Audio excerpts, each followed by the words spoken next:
Hello, guys. Welcome back to SWS Boxing. Delighted to get Gavin Gwynee on. He's 17 wins with 2 defeats with 1 draw, 5 wins by knockout, and he's back out. Of course, he's fighting in the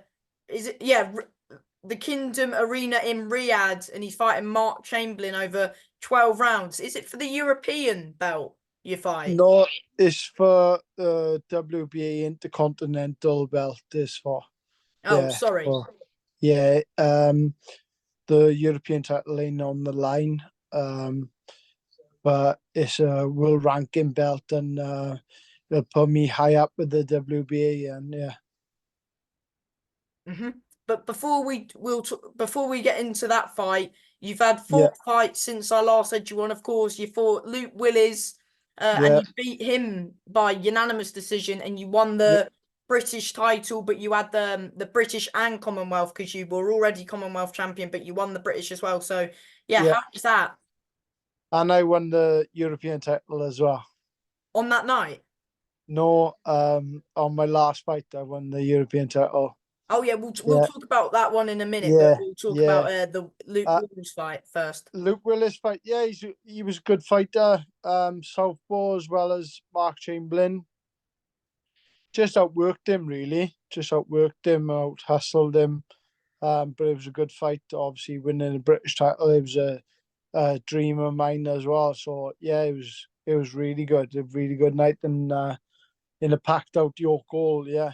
And because every time it got close, like when you wanted to get your work done in the pocket, he was trying to grab hold of you, and he was trying to smother your work. I don't think he didn't really like when you were getting up close, did he? Yeah, there's a lot of fight. I'm a big, tall, rangy, lightweight, but I like the box inside, and people as soon as they get inside with me, they struggle with how strong I am for that weight, because I'm like a welterweight when I'm going back in there. So I'm big and strong at the weight. So he tried to work his way on the back foot, but I was just beating him to the punch. But it was a good fight. Yeah. And talk about the moment they announced your name as the new British and Commonwealth champion. Yeah, it was a great feeling. Like I said before, it was a dream of mine to win the British title, and falling short on 2 occasions, and then go and winning it, especially in York Hall, historic venue. What a feeling! It was a brilliant night. I loved every minute of it, and we went out and celebrated in London, and we celebrated till the early hours, and it was a cracking night. Yeah, fair play. And then you fought Craig Woodruff. The first time you fought Craig, you draw by majority draw, and just talk about that fight. And do you agree with it being a draw? I thought I just pinched it, but obviously it was a close fight. It was a back and forth fight, but 2 weeks prior to that, I broke my hand. I didn't really know that I broke my hand, so I had a cortisone injection, and then I had an X-ray after the fight, and found out that I broke my hand. So I went 12 rounds one-handed, really. But then with the rematch then in Cardiff, I went and stopped him in a couple of rounds. So yeah, it was a bittersweet moment, sort of thing, because obviously if I had 2 hands in the first fight, we wouldn't have the rematch. But then we had the rematch. Go on. Sorry. Do you feel like if you had both hands and one of them wasn't broken, do you feel like the first fight would have played out like that second fight?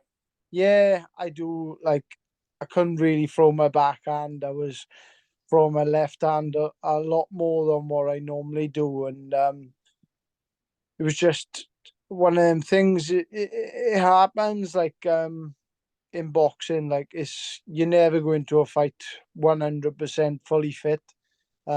It's a tough old sport, so you always pick up injuries and things like that.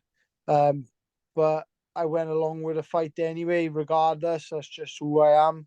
I would have gone in there one leg if I had to, but yeah, um, just goes to show what I can do with two hands. And yeah, Yeah, and of course, talk about that rematch where you it was sort of a one-sided beatdown, that rematch. Was that how you expected it to go out? Of course, last time it was a bit of a close fight at times, but did you expect it to be that comfortable for you in that second fight?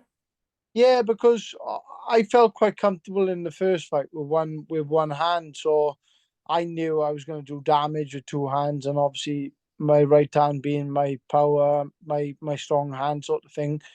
Um, I sort of knew it was going to be like that, and he probably thought he was strong enough to stay in the pocket with me, which that was his undoing in the end. Like,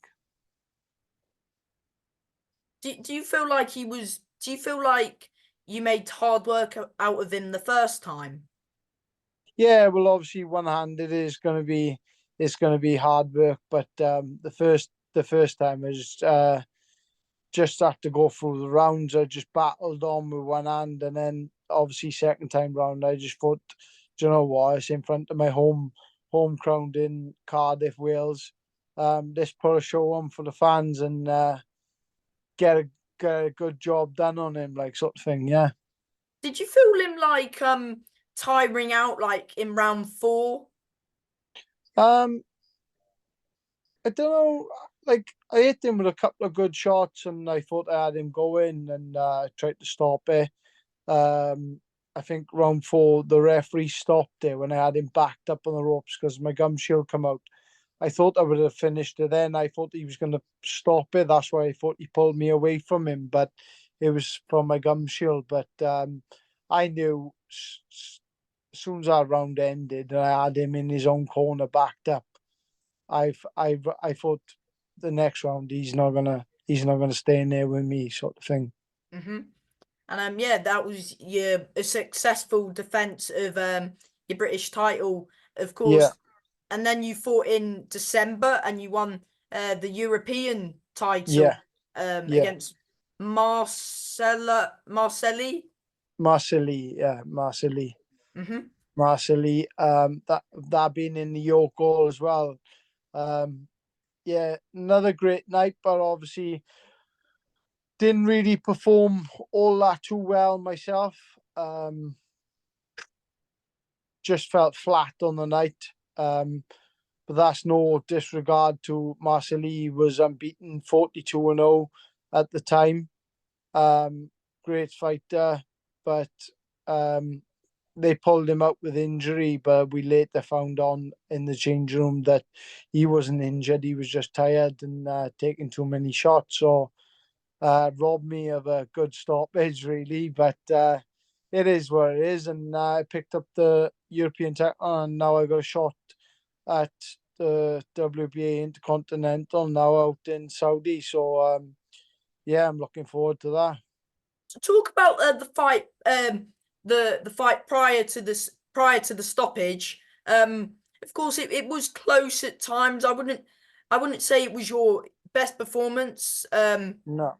But you got to him eventually, and that round 7 and 6, I thought you were Yeah, coming yeah, beginning to sort of wear him down a bit, and of course, yeah. pulled him out after round 7 or 8, was it? Yeah, seven after round seven. Yeah, he didn't come out for round eight. Like the plan was to try and tire him out anyway, and then take him out later rounds. But he was so elusive. He was at times he was running from one side of the ring to the other. Like, and I was thinking he can't do this all night. Surely not. But he just kept on going. He kept on going, and he perforated my eardrum in the first round, wobbled me.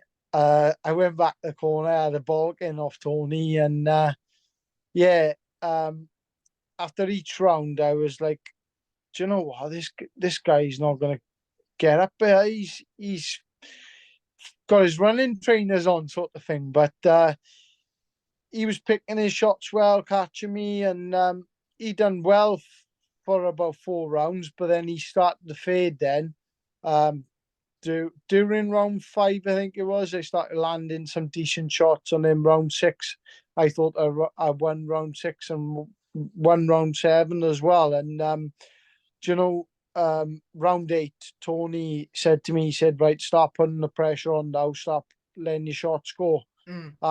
Felt confident, got up, and they pulled him out. But it is what it is. It happens. Were you It's expecting them to pull him out? no, I didn't expect that. I didn't expect it at all. I thought I was going to get a late stoppage, maybe the next 2 rounds, maybe the next round. But I didn't expect them to pull him out. No. And talk about, of course, winning that European title, another belt to add to the mantelpiece. Yeah, exactly. Just I never thought of it in a million years that I'd win the European title, such a major title, and completing the Triple Crown with being the 11th person from Wales to win the British, the Commonwealth, and the European titles. So amazing night, really, really good night, and I celebrated all over Christmas, and I had a good Christmas. Yeah. And yeah, of course, your upcoming fight, you're fighting him in the Kingdom Arena in Riyadh. I mean, Yeah. most of the Yeah. big boxing is mainly all the big fights have gone to Saudi Arabia, and you've landed probably, I would say, the biggest night of your career so far on that show. Yeah, 100%. Like I never thought in a million years I'd be on one of these shows, especially out in there. Just gotta say massive thank you to my manager, Leeton. He mentioned it to me. I said yeah, of course. And I didn't think it was gonna come off, to be honest with you. I thought that's not gonna come off, but it has. So massive thank you to him and Frank Warren and His Excellency for getting me out there on such a massive card and a massive opportunity for myself. And it's a life changing opportunity as well. Do you know what I mean? Yeah, and of course you're fighting Mark Chamberlain over 12 Yeah, rounds. What belt did you say it was for again? the WBA Intercontinental belt. Yeah, so it's a vacant belt. Um, Against a good fighter in Mark Chamberlain, and yeah, I've been training like it's my world title because it is like I could win this and I could get a world title shot straight after. So I've been training like is no tomorrow, sort of thing. Yeah.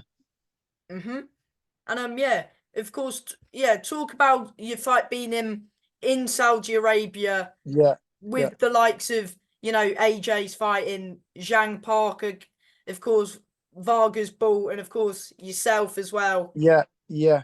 Um, what a massive card to be on. Obviously, on the undercard of Anthony Joshua, who's done great things for British boxing, and yeah, it's gonna be a mad old night, like, sort of thing, and I really can't wait to get out there. I'm going out there on the first, a week beforehand, just to get used to obviously the difference in the time and the heat and everything. But I've been out in Tenerife doing some training out there in the heat and the altitude, so yeah, prepared really well for it. And this is probably the happiest I've ever been in training camp, knowing that I'm fighting out in Saudi Arabia. It's like fighting in, I don't know, like Las Vegas is such a massive event. Like, yeah. And of course, win this, and you might land yourself back on another Saudi Arabia show. Yeah, that's it. Yeah, like they promised me as well. So another fight out there as long as I get a win. So that's a incentive in itself. It's all about changing my family's lives now. Win this and I can do that, sort of thing. Yeah, of course you've got Mark Chamberlain, who's also signed with Queensbury and Warren like yourself. Yeah. Yeah, of course he's 14-0. I think he fought the same night you fought in your last fight against Marcella. What do you make of Mark Chamberlain as an opponent? And yeah. Yeah, he's a good fighter. He's come through all the tests up until now, but yeah, I think it's going to be a good fight. This he comes to fight, he's an exciting fighter. He's just like myself. He don't like to take a backward step, and it's a proper 50-50 fight. So that's why I've trained as hard as I have, because I know it's going to be a hard night's work. Yeah, and I'm really looking forward to the fight. I just want to get in here and start hitting lumps out him, sort of thing. hmm Of course, there's people in the boxing world who people will say, like, looking at Mark v Sam Noakes. Do you feel like you're getting overlooked in this fight? I probably am. I'm probably the underdog going into this fight because Mark's been unbeaten, but I've beaten this. I think this is my sixth or seventh unbeaten fighter, and I've only lost to one unbeaten fighter, and that's two-time world champion Joe Cordina, and I only lost to him on points. So um, people can overlook me all they want. Uh, but I know what I'm capable of, and people in the boxing know what I'm capable of as well. And they they probably thought, oh, going off my last fight, that it's an easy pickings fight. It looks good on their record, but I'm coming to give it my everything. And Mark probably knows that as well. Like, he's probably prepared the best he can prepare, because he knows I'm a tough fight for anyone in the world. Do you know what I mean? At this moment in time, so um, yeah, it's going to be a great fight, and I'm really looking forward to it. hmm Of course, do you feel like, of course, you've done the 12 rounds before, you've been to the Yeah, trenches, you've yeah, been there, won the British Commonwealth, you've done the domestic tree basically, yeah. and another one to trying to add. Do you feel like sort of experience in those late rounds and the wars you've been in could play a factor? Oh, 100%. Like, I've been in with obviously better opposition. You look at my record compared to Mark's. I've had probably more winning record fighters than I've had journeyman on my record, sort of thing. So that will come into it as well. But obviously he's got to step up to the mark, and it's a sink or swim fight for him. But to be honest, he is a good fighter, and that's why we prepared the way we have, because I know he's a good fighter. I watched him myself, and he's a good amateur as well. So yeah, it could come into play with down the street, but um, yeah, I just really looking forward to it. hmm Do you put any sort of pressure on yourself knowing a win here could like secure you in like a world title sort of picture ranking sort of thing?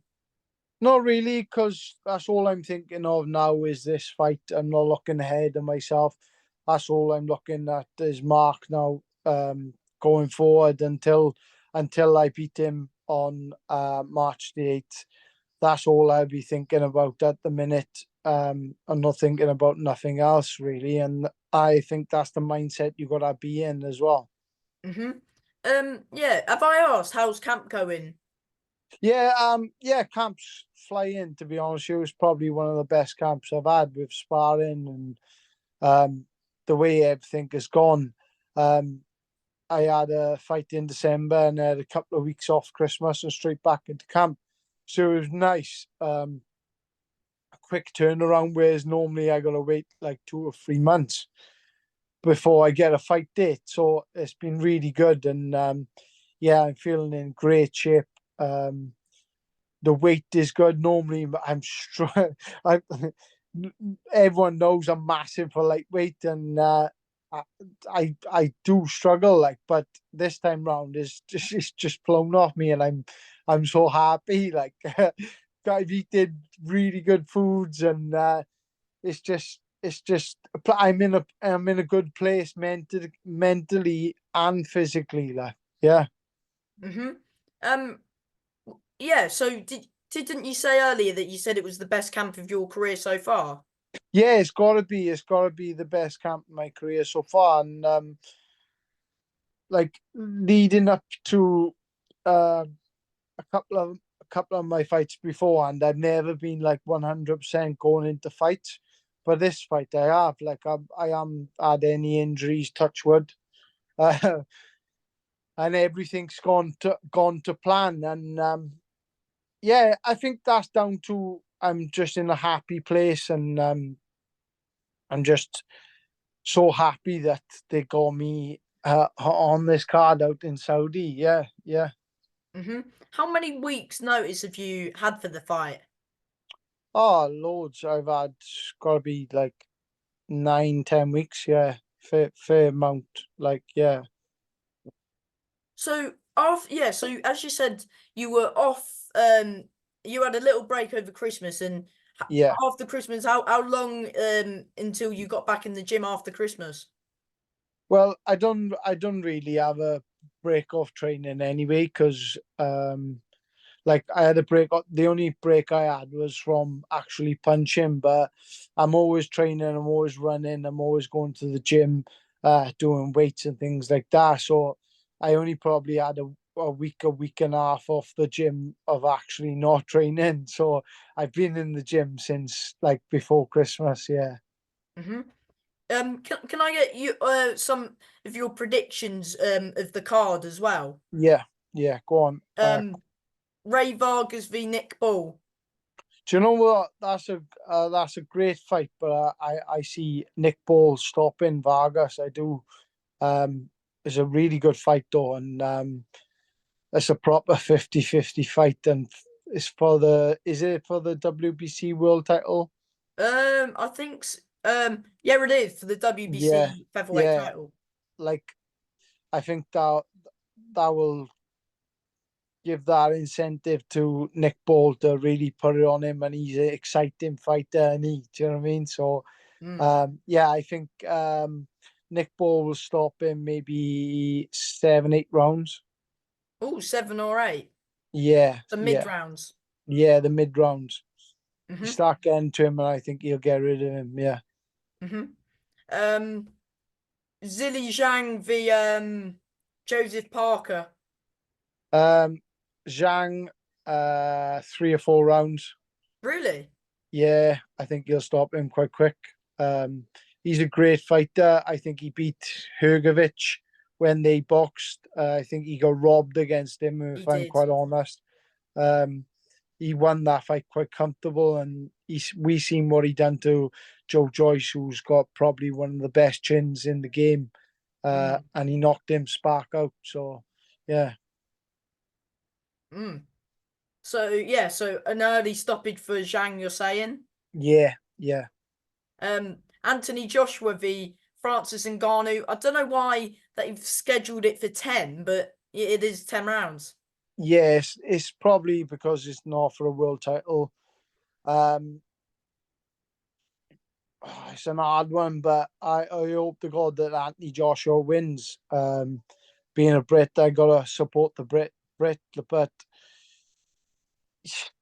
Ngannou punches very hard, so it could go either way, and he give Tyson Fury a run for his money. So, um, that's a proper.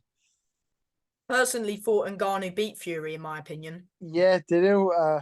I'm not sure. It was a close fight. It was a close fight. But I'm gonna go AJ stoppage. I don't know what round, but AJ stoppage. Yeah, Yeah. I'm thinking. I actually think, mate, he'll do it early. I think maybe Fury might have overlooked Ngannou, and I think He maybe might AJ. have, yeah, and something might have happened in camp. No one knows.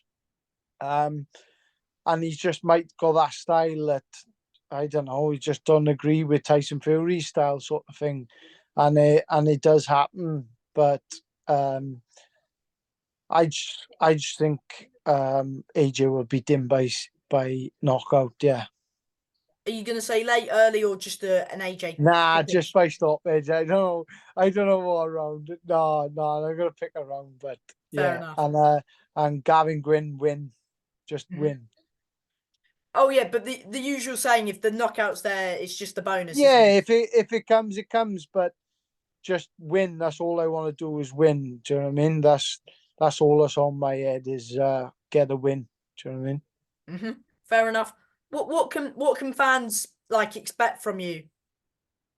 Violence, pure violence. That's what they get when they get the move from Mexican. Just pure violence, isn't it? Yes, absolutely, mate. And before I let you go, as always, do you want to thank manager, trainers, sponsors, friends, family, just anyone who's, supporting you on your Yeah, journey? just want to thank all my sponsors for supporting me. The only way I can repay them is getting on big shows like these and they getting their coverage all on my kit and things like that. So massive thank you to all my sponsors. Massive thank you to my manager Lee Eaton, my coaches Tony Borg, Billy Reynolds, Richard Thomas. Obviously, a big shout out to my wife Louise Gwynn and my boy Arlo. Yeah, and just thank you to everyone who keeps on following my career and wishing me the best of luck out in Saudi because not a lot of people are coming, but a few people are coming, and I would just want to say a massive thank you to the people who are coming and spending their hard-earned cash to get out there and come and support me. So, yeah, just massive thank you to everyone. And from me, mate, thank you for your time, and I wish you all the best when Thank you you very when much. in your fight. Thank you very much, and thank you for having me on once again. Anytime, mate. Good luck with the fight. Nice one, Beth. Thank Bye. you.